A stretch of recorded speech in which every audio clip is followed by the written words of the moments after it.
अगर इमरजेंसी है तो सर्जरी आपको कराना है। सब आके योगा मेडिटेशन पे आके रुक जाते हैं। भाई योगा मेडिटेशन बहुत अच्छी चीज़ है। तो सरसों का ऑयल एक ऐसा ऑयल है जो सिर्फ भारत में खाया जाता है। पूरे वर्ल्ड में आप चले जाइए, सरसों का ऑयल आपको कहीं नहीं मिलेगा। फ्रांस और इटली के एरिया में तो आप ढूंढोगे तो हार्ट वाला पेशेंट नहीं मिलेगा आपको। कुल मिलाकर चीज़ें ये हैं सर कि हमारे देश में खान-पान अगर सुधर जाए लोगों का, हमारा वो देश क्या पूरे वर्ल्ड में अगर वो हाँ एसिड फूड की तरफ छोड़ करके एल्कलाइन की तरफ क्लाइन चले के जाएँ, साथ चले तो जाए, उनका जो है हार्ट का, डायबिटीज़, बीपी सारी बहुत चीज़ें सारी चीज़ें क्लियर हो आपकी जाएँगी। खत्म हो जाएंगी, बहुत खत्म हो लेकिन जाएंगी। एक चीज़ जो अक्सर जो है हार्ट पेशेंट या हार्ट ब्लॉकेज के पेशेंट्स को कहा जाता है कि आप बाईपास करा लीजिए या आप जो है स्टंट सभी चीज़ें देखिए करानी देखिए ज़रूरी अगर है। इमरजेंसी है तो सर्जरी आपको कराना है। कोई भी एंजियोप्लास्टी, एंजियोग्राफी, बाईपास, ये अगर मैंडेटरी है तो करना चाहिए, क्योंकि अगर वो ब्लॉकेजेस आप नहीं निकालेंगे, हम प्रिवेंशन की बात करें, हमारे प्रिवेंटिव कार्डियोलॉजी एक बहुत बड़ा सब्जेक्ट है राइट मेडिकल फील्ड में। लेकिन प्रिवेंटिव कार्डियोलॉजी भी मुझे बताइए कि भारत में कहीं आपको ऐसा बोर्ड दिखा है या कोई ऐसा डॉक्टर मिला है जो प्रिवेंटिव कार्डियोलॉजी पे काम करता है नहीं, कभी नहीं। कि भाई हार्ट के आपको हार्ट अटैक नहीं आना चाहिए या आपको किसी भी तरह की दवाई नहीं लेना चाहिए। सब आके योगा मेडिटेशन पे आके रुक जाते हैं। भाई योगा मेडिटेशन बहुत अच्छी चीज़ है। आप टहलने जाओ, बहुत ज़रूरी है, लेकिन आपको बायोकेमिस्ट्री आपकी नहीं बदलेगी। वो बिल्कुल ठीक है। वो तो बायोकेमिस्ट्री तो वही रहनी है आपके बॉडी बायोकेमिस्ट्री की। आपकी वैसी है। अगर हेल्थ मॉडिफिकेशन यानी डाइट मॉडिफिकेशन और ये जो पैरामीटर्स आपको दिए हैं, चाहे मेडिटेशन के हो चाहे आपके योगा के हो, ये साथ करते हैं तो सोने पे सुहागा है। आपके रिपोर्ट्स अलग हैं। अभी कई लोग बोलते हैं कि अभी हमारे यहाँ नागपुर में एक बहुत अच्छे न्यूरोलॉजिस्ट हैं, उनकी 55 साल की उम्र में मौत हो गई ऑल ऑफ अ सडन। रात तक अच्छे थे, सुबह अर्ली इन द मॉर्निंग उनको आया हार्ट अटैक। स्ट्रेस एक लेवल होता ही है। हमारी कई बार मुलाकातें हुई, लेकिन उन्होंने ये अच्छा आपको डायरेक्ट सोल्यूशन, अच्छा ठीक है ठीक है, लेकिन he never wanted to know कि what exactly I am doing. अगर मैं आज 50 क्लिनिक भारत में चलाता हूँ तो मेरा वजूद तो कुछ होगा ना। कुछ होगा, बिल्कुल ठीक है। लेकिन उन्होंने कभी जानने की कोशिश नहीं की आप अप्रोप्रिएट डाइट में करते क्या हो। Because they are not interested in वही बोल रहा हूँ ना, दूसरों के काम में इंटरेस्टेड नहीं नहीं है, इंटरेस्टेड दूसरों के लाइफ से जुड़ा रिसर्च हुआ में है, नहीं है। लाइफ से जुड़ा हुआ है। हाँ उनने भी वही गलतियां कर रहे होंगे घर पे। अच्छा ऑयल की जैसी बात करते हैं जी। तो जितने सीड ऑयल हैं, चाहे वो सनफ्लावर हो चाहे सूर्यमुखी, ये बेसिकली ऑयल के ऊपर अगर मुझे इंडिपेंडेंट बात करनी हो ना तो I need around 8 to 10 hours to neglect each and every part of oil. लोग ऑयल को रोजमर्रा की जिंदगी समझ रहे हैं, तो मतलब ऑयल तो ऑयल है, क्या फर्क पड़ता है चाहे जो भी ऑयल है। लेकिन हर ऑयल के फैटी एसिड्स अलग अलग होते हैं। अच्छा जो ऑयल के बारे में आप जैसे हम चर्चा कर रहे हैं, तो जो नॉर्थ एरिया है इंडिया का, उसमें ज़्यादातर अभी तक जो है सरसों का तेल यूज़ किया जाता है, और साउथ में अगर चले जाते हैं तो जिस तरीके से माइंडसेट अभी भी हमें लगता है कि कोकोनट ऑयल में खाना बनाया जाता है। तो क्या ये दोनों ऑयल अच्छे हैं या इन्हें भी अवॉइड करना चाहिए? देखिए अभी अगर आप सरसों की बात करें, हाँ जी, तो सरसों का ऑयल एक ऐसा ऑयल है जो सिर्फ भारत में खाया जाता है। पूरे वर्ल्ड में आप चले जाइए, सरसों का ऑयल आपको कहीं नहीं मिलेगा। ऑलिव ऑयल ज़्यादा यूज़ होता है बाहर। हाँ, तो ऑलिव ऑयल इज अलग है, वो जो फ्रूट को क्रश करके बनाया जाता है। जी जी। तो जहाँ पे ऑलिव ऑयल खाया जाता है, अगर भूमध्य रेखा पे जाएंगे फ्रांस और इटली के एरिया में, तो आप ढूंढोगे तो हार्ट वाला पेशेंट नहीं मिलेगा आपको, क्योंकि उनके अंदर उसके अंदर जो है मोनोसैचुरेटेड फैटी एसिड्स बहुत ज़्यादा होते हैं और पॉलीअनसैचुरेटेड अलग होते हैं। हमारे यहाँ जितने भी तेल है सीड ऑयल, उसके अंदर पॉलीअनसैचुरेटेड फैटी एसिड 75:1 है, वो 1:1 रेशो में चाहिए। उसके बाद में इनकी एक बहुत विशेषता एक होती है प्रो इन्फ्लेमेटरी और एंटी इन्फ्लेमेटरी। सारे तेल प्रो इन्फ्लेमेटरी हैं, तो आपकी जितनी भी वेसल्स हैं उनमें इन्फ्लेमेशन है, तो आपका डायमीटर कम हो गया तो वहाँ से आपकी पास नहीं होगी और ब्लड पास नहीं हो तो ऑक्सीजन नहीं मिलेगी, तो वो जो है वो एंटी इन्फ्लेमेटरी है ना। और ऐसे बहुत सारे ऐसे चीज़ें हैं, जैसे हम लोग अल्फा कार्डियो डी की बात करते हैं, अल्फा कार्डियो मीन्स हार्ट से related, D stands for diabetes. उसके अलावा हमको जब तेल गर्म करते हैं तो इनका स्मोक पॉइंट कम होने के कारण वो फ्री रेडिकल पैदा करते हैं। तो हर चीज़ जो हम खाते हैं हमारे रसोई घर में, उसको साइंस की दृष्टि से देख के अगर कोई लेता है तो मुझे नहीं लगता कि ये सब चीज़ें कम आ सकती हैं। बिल्कुल 100% कंट्रोल रखिए। हमारी जितनी प्रॉब्लम है ये रसोई घर से ही, और सोल्यूशन रसोई घर में ही है। आप कहना चाह रहे हैं कि सरसों का तेल और ये जो नारियल तेल है इसे अवॉइड करना चाहिए खाने बिल्कुल से? बिल्कुल करना चाहिए। तो फिर कि ऑप्शन क्या कि बचता है? बहुत है। सबसे घी और मक्खन तो सबसे बढ़िया है, उसको कोई सवाल ही नहीं आता, लेकिन उसको विलेन बना दिया गया आज। आज आप घी खाएं तो अरे भाई तू मर जाएगा, हार्ट अटैक आ जाएगा, कोलेस्ट्रॉल बढ़ जाएगा। तो उसके फिर होते हैं HDL, LDL, VLDL, है ना, ये बहुत सारे चेंजेस होते हैं जो कि आम आदमी नहीं उनके समझने के परे हैं। लेकिन मुझे ऐसा लगता है कि जो लोग आज इतना मास कंजम्पशन में ऑयल खा रहे हैं, जो भी खा रहे हैं, जी जी, उसके बारे में जाने तो सही। समझना या चाहिए। हम आपके माध्यम से आपको रिपोर्ट करें कि भाई हमको तेल के बारे में अच्छा मालूम चलना चाहिए, तो हम लोग बहुत बढ़िया लोगों को हम वीडियो एजुकेट कर सकते हैं। बिल्कुल ठीक है। कितना परसेंटेज ऑफ ब्लॉकेज को हमें डेंजरस कहना चाहिए? क्योंकि 50% भी है, 60% भी है, 90% भी है लोगों को। ये आपका सवाल बहुत अच्छा है, लेकिन वो डिपेंड करता है कि उसकी पोजीशन कहाँ पे है, मेन आर्टरीज में है या डाउन में है। अगर 100% डाउन में है तो भी दिक्कत नहीं है, क्योंकि बायलेटरल आपके खुल जाते हैं, एंजियोजेनेसिस बोलते हैं हम। जैसे बड़ का पेड़ है, अगर नीचे से आ रहा है नीचे, तो अगर जहाँ भी उसको ऑब्स्ट्रक्शन मिलता है आजू बाजू से फिर निकल जाती है। जी जी जी। तो इसमें भी ऐसे ही है। अगर ब्लॉकेजेस आपके हो गए तो एंजियोजेनेसिस हर बाजू में खोल के अपना ब्लड, अब लोग बोलते हैं 100% ब्लॉकेज, तो यहाँ तक आप कैसे पहुंचे? भाई उसको एंजियोजेनेसिस ऑलरेडी डेवलप हो चुकी है, उसके हर टिश्यूज को उसको ब्लड सप्लाई मिलता रहता है उसको। ठीक है। हाँ, तो अगर उसको ब्लड सर्कुलेशन मिल रहा है तो डरने की कोई बात ही नहीं होती ना। डिपेंड्स करता है वो कि कहाँ पे मेन आर्टरी में है। अगर जहाँ से जैसे पानी का वॉल है, मेन बंद हो गया तो सब बंद हो जाएगा। अगर नीचे है तो कोई दिक्कत नहीं है। अगर 50 फ्लैट है और नीचे का खराब है नल के, इसमें तो कोई दिक्कत नहीं है, बाकी सब लोग तो जी रहे हैं ना। बिल्कुल। तो इसको बहुत सिंपल भाषा में समझना चाहिए लोगों ने, और मुझे लगता है कि ये एजुकेशनल कंसेप्ट है, और जब तक लोग इसको नहीं समझेंगे मिसकंसेप्ट में जी रहे हैं। बिल्कुल बिल्कुल ठीक है। से लोग समझ लेते हैं कि वो हार्ट की समस्या बिल्कुल हो सही, सकती है, बिल्कुल सही गैस बोल से रहे जुड़ी हैं। हुई समस्या हो वो सकती भी है। एक हो सकता है, वो भी इसके अलावा और क्या सिम्टम्स इनडाइजेशन हो है। सकते हैं? देखिए बहुत सिंपल है, जब हमारे हार्ट के अंदर होता तो उसको एंजाइना बोलते हैं, यानी ब्लड सर्कुलेशन कम है। जब हमारे सिर में अगर दर्द हो रहा है उसको माइग्रेन बोलते हैं हम लोग, कि ब्लड सर्कुलेशन नहीं मिल रहा है। अगर पैर में है तो हम क्रैम्प्स बोलते हैं। प्रॉब्लम ऑक्सीजन की है, उसको ब्लड सर्कुलेशन नहीं मिल रहा है।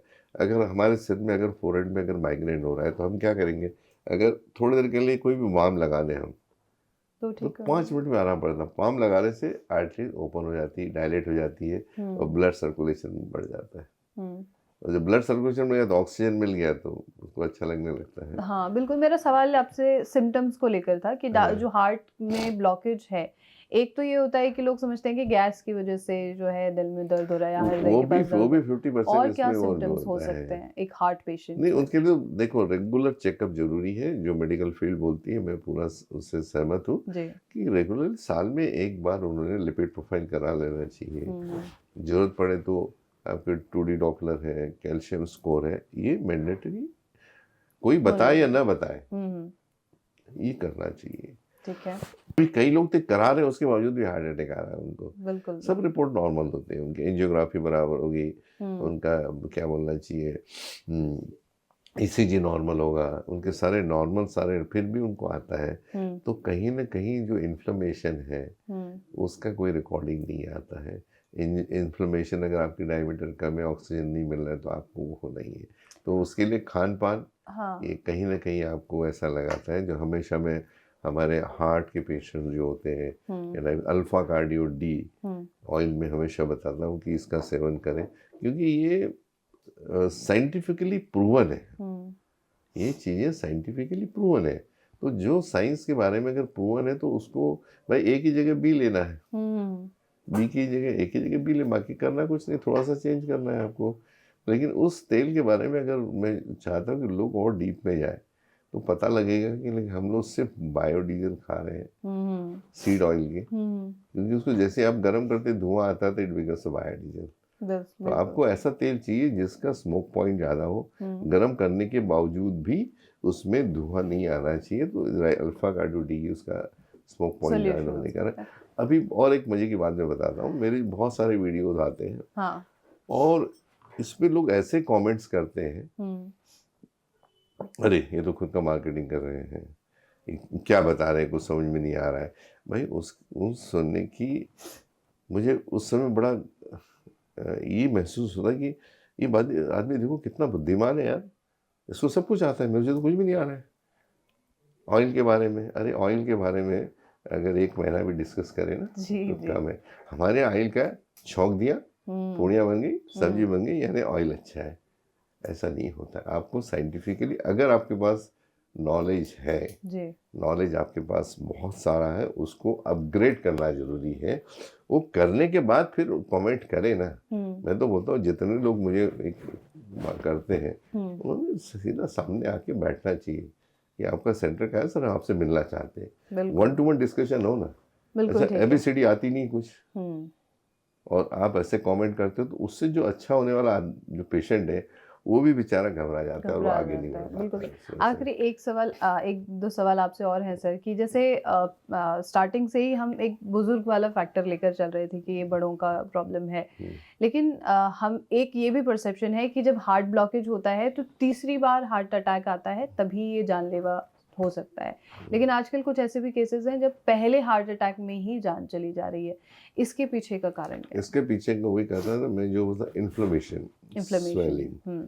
भाई देखिए, इन्फ्लेमेशन तो आपकी कोई पैरामीटर पे तो आता नहीं है ना ये, लेकिन कुछ ऐसे टेस्ट हैं, कुछ ऐसे इंग्रेडिएंट्स हैं कि वो CRP है, ESR है, IL-6 है, इंटरलॉकिंग जो होते हैं, ये बहुत सारे ऐसे टेस्ट हैं, रेगुलरली करवाना चाहिए अगर आपके पास प्रोविज़न है तो। अगर इन्फ्लेमेशन, आपकी बॉडी में इन्फ्लेमेशन नहीं है तो मुझे नहीं लगता कि किसी को हार्ट अटैक आएगा सेलुलर लेवल पे, जो दिखती नहीं है ना। वो इतने mm का रहता है, अगर 2 mm भी उसका अगर स्वेलिंग आ गई तो आपका तो डायरेक्शन कम हो गया। अगर मोटर के पार्ट पे देखिएगा, प्रिसीजन मेकिंग मशीन्स होती है, पिस्टन होता है, अगर एक सूद भी इधर उधर हो गया ना तो पिस्टन नहीं चलेगा आपका, इतनी प्रिसाइज होती है। तो वही चीज़ हमारे बॉडी के अंदर है, चाहे हार्ट की प्रॉब्लम हो चाहे कुछ हो। फिर बहुत से कारण और भी हो सकते हैं कि आपका वॉल नहीं काम कर रहा है, वॉल का पंपिंग अलग हो, रूमेटाइटिस हार्ट की प्रॉब्लम्स हो, तो ये कहीं डायग्नोस हुआ है किसी कारण से, तो उसके लिए तो फर्स्ट लाइन ऑफ ट्रीटमेंट है ही, सवाल ही नहीं आता है। लेकिन जो चीज़ें मैं बताना चाहता हूँ कि आपकी प्रॉब्लम रसोई घर से है, सलूशन रसोई घर में है। इसमें ब्रॉडली मैं बताना चाहूँगा कि लोगों को जो प्रिवेंट करना है प्रिवेंटिव कार्डियोलॉजी से, तो मैं सबसे पहले मैं बताऊंगा कुछ चेंजेस कर लें तो मुझे लगता है कि इनको कभी हार्ट अटैक आने के चांसेस नहीं है। सबसे पहले है आपकी रेगुलर चाय, दूध की चाय, दूध हो या सादी हो, कोई सी भी चाय। मतलब अभी आपको एक एग्जांपल देता हूँ, कभी चाय बनाइएगा आप। हाँ जी। इंसान इस पृथ्वी पे जो चाय पीता है, आप भैंस को पिला दो, गाय को पिला दो, चिड़िया कभी नहीं पीती। सही बात है। आप किसी को भी पिला दो नहीं पिएगी, इंसान ही पी रहा है। तो चाय की जगह ग्रीन टी हो या कोई भी कुछ ले लें। पहली बात, चाय को टोटली अवॉइड करना जरूरी है। दूसरा, दूध और दूध से बनी हुई चीजें, घी और मक्खन को छोड़ के। अच्छा। घी और मक्खन अल्कलाइन है, हाँ। दूध एसिडिक है, जो हमारे ब्लॉकेजेस का मेन कारण है।